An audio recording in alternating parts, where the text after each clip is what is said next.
यानंतर एक breaking news आहे। राष्ट्रवादीच्या महिला प्रदेशाध्यक्षांमध्ये जुंपली आहे। रुपाली चाकणकर आणि रोहिणी खडसेंमध्ये आरोप प्रत्यारोप सुरू झाले।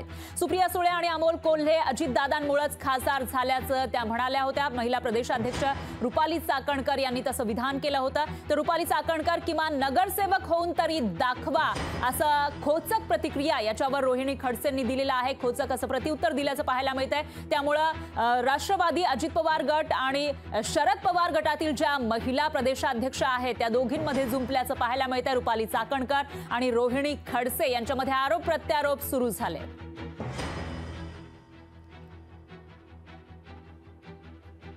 दादांवरती बोलल्याशिवाय त्यांच्या कोणत्या बातम्यांना प्रसिद्धी मिळत नाहीये। दुसरी गोष्ट, जे खासदार दादांबद्दल बोलतात त्यांना दादांनी विशेष म्हणजे दोन्ही खासदारांना दादांनीच निवडून आणलेलं आहे आणि दादांच्यामुळे ते सगळे निवडून आले। त्यांच्या जर सभा पाहिला, अफाट आणि विराट मोर्चाचे जर फोटो पाहिले तर रिकाम्या खुर्च्यांशिवाय तिथं काहीही नव्हतं। त्याच्यामुळे मी मगाशी सांगितलं, परत सांगते की भावनिक राजकारण आता संपलेलं आहे। महाराष्ट्राच्या जनतेला विकासाचं राजकारण हवंय। त्याच्यामुळे जे खासदार दादांवरती बोलतात त्यांनी आत्मपरीक्षण करावं।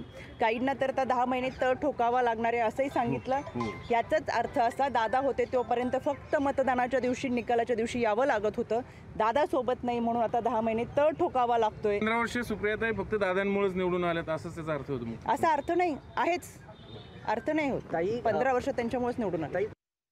आदरणीय सुप्रियाताई सुळे आणि खासदार अमोलदादा कोल्हे यांना अजितदादांनी निवडून आणलंय असं काहींचं म्हणणं आहे।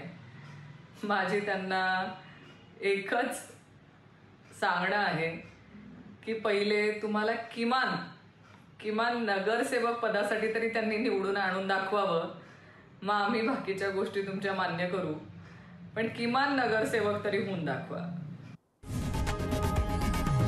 लोकशाही मराठी ऐका, पहा, जागरूक रहा।